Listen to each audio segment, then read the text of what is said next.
Hello everybody, my name is Tiona and today's topic is going to be about baseball basics. First thing I want to talk about is equipment.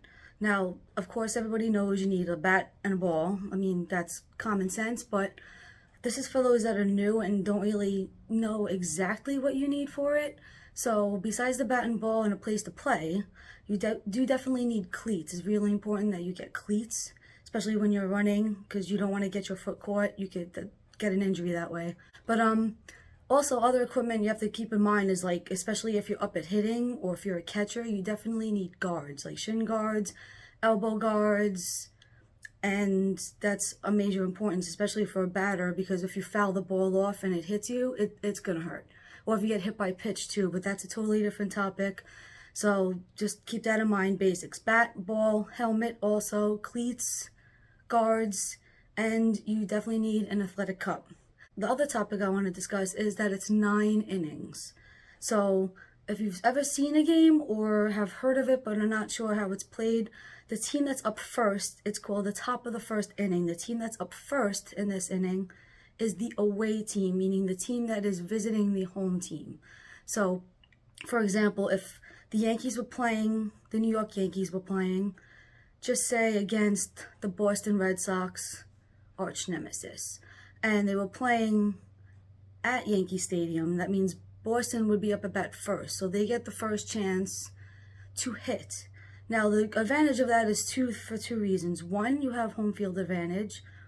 That's perfect because you have the fans behind you cheering for you.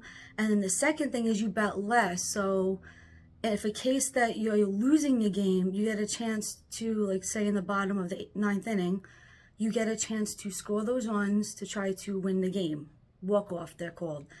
And if you are not losing the game and you're in fact winning, and the team in the top of the ninth doesn't get the runs they need to either tie or go past you, then you don't even have to play in the bottom of the ninth. That's the purpose of home field advantage, like exactly how it is, self-explanatory, home field advantage. Also, another thing I want to discuss is that there's 3 outs per half inning, so a total of 6 outs in an inning. Those first 3 outs, like I said, if it was Boston and Yankees, Boston would be up at bat.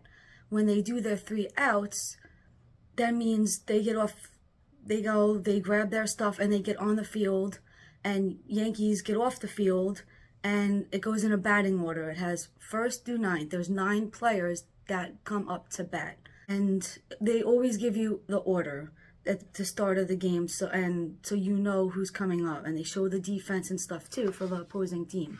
Now, in order to get out, there's balls and strikes in the game. 4 balls equals a walk. That means you just trot over to first base, and the next batter comes up. With strikes, it's 3 strikes and you're out. Now, a lot of people confuse stuff where if you get a foul ball, you're out. If it's like strike 2 and you get a foul ball, you're not out. You could get 7 foul balls in a row. It would bring you to 2. It would give you a count of strikes. So say your first 2 pitches, you swing and foul it off. Your count is 0-2. You swing off and foul it again 7 times in a row, then it would be literally still 0-2. And that's the thing. Now, if you foul it off and the catcher catches it, that's called a foul tip, and you're out. So that means you hit it, it went off your bat, the catcher got it, you're out. A foul tip on a third call strike, you're out. Now, other way you could get out, if it's in the strike zone. Now, if you're watching it on TV, there's like a little strike zone. It's in usually like a rectangular spot that they show the viewer. And if it's within that zone, and it also depends on the ump, because some call high and some call low strikes. Then low strikes means below the knee, high strikes is above the letters of their jersey, of the player. Now, there's umpires are different, so it's up to them what they do. But as opposed to the strike calls, if you just let the ball go and it's in the strike zone, you don't swing, that's a strike. Even if the ball's not in the zone and you swing and you miss, that's a strike. And like I said, 4 balls equals a walk and you get on base. It doesn't count towards your average. You know, your batting average is how many times you hit versus times you're up at bat. It doesn't count towards that. it counts as on base percentage, which is a big deal. It's one of the big statistics they look at in baseball. So that's important to know. It doesn't count as in a bat. If you get up, just say the next inning, say you walk in the top of the first inning and then the top of the second inning, you happen to get up again. It will show that you were 0 for 0 with a walk. It does not count against you. It just counts as your on base percentage. There's also force outs. Now that means, especially if you're up at bat, first base is an automatic force out because that's the only way you could go. You go to first, second, third, etc. It's the only way you could go. So you're hitting the ball. You're up at bat. You hit the ball. You have to run to first. You have no choice but to run to first. Now, when you make it to first and the next batter comes up to bat and he hits the ball and it's a grounder, just say to third base, and I'll explain the bases later, he has to run. Like the runner from first has to run to second. There's nowhere to go because it goes first, second, third, home. That is the order of the bases. And being that the runner that's up at the batter that's up at home plate is hitting the ball, has to run to first. So the runner on first has to go to second. It's just how it is, so you have to go. Now, say the third baseman throws it either to the shortstop or the second baseman or whoever is in the area to where they could, run to second base, put their foot on the base. If they do that before the runner from first makes it to second, then he is out. And it's an automatic out. And that's how a lot of double plays are. A double play is, the most common is getting the force at second and then the runner out at first. It's most common. So that's why you got to watch out for. Now, there's also tag outs, and that's important because say there's a runner on second now and there's a batter that's up. When that batter hits the ball, the person on second does not have to run because you never know what that second baseman could do. They could steal third, they could just have a big lead, and anything could happen with that second baseman, and it doesn't matter what the batter does. Now, tag out, say the batter that's up hits the ball and it's a ground ball and it happens to be on the way like kind of to third base, but the third baseman's playing either a little bit deeper or something along that line, or where they have to run and physically go over to third, they have to tag the third baseman. You cannot just step on third base and he's automatically out. Not happening because it's not a force play at all. So he would have to tag him. And another scenario could be where, say it gets hit to the first baseman and it's really quick, gets hit to first, he puts his foot on first base, gets that runner out, and the runner on second, if it's a hard hit and he wasn't paying attention or bad base running skills, easily be thrown out of third if he decides to run. So that could happen as well. Just throw it to the third baseman. Third baseman has to just tag him, and sometimes it happens where the runner's caught because maybe he thought that the ball was hit harder, he thought it was going to get through, and he's caught to where he's like right by third base and boom. He feels that he's caught. The only thing he could do is either try to run to third or run back to second. So you're caught in what's called a rundown. So literally the third baseman and whoever's at second baseman or shortstop is playing literally like just catching and throwing back and forth to each other. It almost looks like monkey in the middle, where the runner is trying to look to see where the throw is, where the ball is. And it has happened before that runner is actually safe, making it to third base even though he got stuck. It all depends on his skill as a runner, especially if you're fast, and your timing of when you decide to run. So the players on the field can trick you into running. That's a big key. Stealing is when, just say you're on second base and there's a batter that's up there, and it doesn't matter what count you run on. You could run as soon as that pitch is like ready to be thrown. You could run, but it's harder to when you're running from second to third because the catcher could throw you out because that base is closest. That and first base, those are the two bases that are closest to him. It's harder to throw somebody out at second because that's the furthest base because it's in a diamond formation. So home to second would be the longest throw. It would be harder for the catcher. So he can do that. And if you're fast and you have a really good lead and maybe the pitcher isn't expecting it, the catcher isn't expecting it, or maybe you just get lucky and the throw itself isn't a good throw, like the pitch isn't good. That's what I mean. The pitch isn't good. And then, of course, if the throw to third base is bad, your chances are great. And tagging up is another example where if you are on second, for example, we'll just keep sticking with that. You're on second base and the batter ends up hitting the ball, just say to center field. It's hit back, like it's hit maybe almost where the wall is, right before it becomes a home run.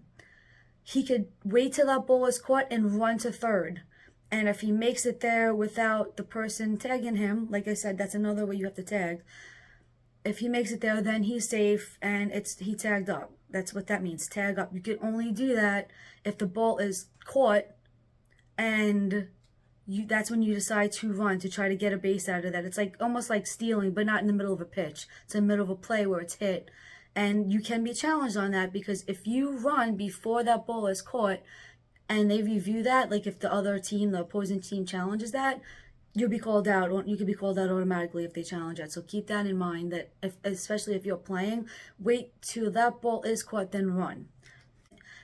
Another thing is, this is really important, especially when you are batting. If you're up at bat and you hit the ball and it's in the infield, you run right out of the box. It's like literally baseball 101. You're taught that early on, and you run out of the box as fast as you can because you want to put pressure on the defense that's in the field, because you'll pressure them. They could make a bad throw, and it just helps you out and gives them pressure, which this leads to what I'm about to say. This other thing I'm going to say has to do with running. Your foot touches that bag. Remember, you're the batter, you hit the ball, you run. Your foot touches that bag when the ball gets caught by the first baseman, and it's the same exact time, identical. The tie goes to the runner. So that's important too. If it's a tie, ball and glove, foot on bag, and your foot hits that bag, tie goes to the runner. And of course, it could be challenged. That teams do have challenges in the game, so keep that in mind as well. Now, I mentioned also about, the bases.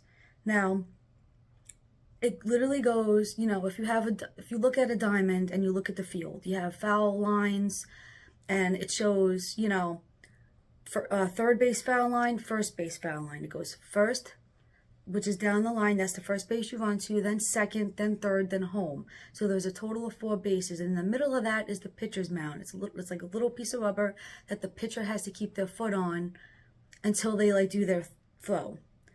And if they don't do that and they make any weird flinching things, which I'll get to later, that is called the balk.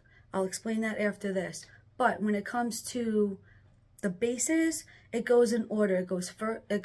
Actually, if you want to be technical, and especially if you're doing a game, like if you're scoring a game and there's errors involved or anything, it goes 1, which is the pitcher, 2 is the catcher, 3 is first base, 4 is second base, 5 is third base, 6 is shortstop, 7 is left field, 8 is center field, and 9 is right field. That's how you score. If it's a throwing error on the pitcher, it would be E1. And if it's a throwing error on the shortstop, E6. So that's important if you're ever scoring a game, or if you want to follow it. Like if you are just trying to see what's going on, like, oh, okay, I know what that means. It's good to know like little basic stuff like that, especially when you're playing. If you're scoring a game, it's important to know. Now back to the bases itself. You have first base, second base, third base. And those positions, literally, if your name is, if you're a first baseman, you would have your name like 1B, 2B for second base, 3B for third base. S is shortstop, LF, left field, center field, CF, right field, RF, stuff like that. It's important to know that. This is another important topic, which I brought up earlier, is balking. That's when if a pitcher does anything abnormal other than his, normal throwing motion, whether it's a flinch, whether he looks differently, his toe moves, anything from his ordinary rotation of throwing from when he has that ball to when he releases it. If it's not his normal throw, if it's not his normal positioning, his normal stance, anything, the umpire could call the balk, and that means any person on base for the opposition moves up one base. So if you're on third base and the opposing pitcher balks, you just go home. That's a run. So that's important to know too, because I guess it's considered like a balk is considered misleading. So that's how they probably look at it. So that's important to know, that if that happens, you go. If you're on third, you go. If you're on first, you go to second or third. So you have to keep that in consideration too when you're playing. Okay, well, that's it. So please like and comment and subscribe. Thank you very much. And I hope you guys have a nice day. My next video will be the basics of hockey. So thank you very much. Have a good day, guys.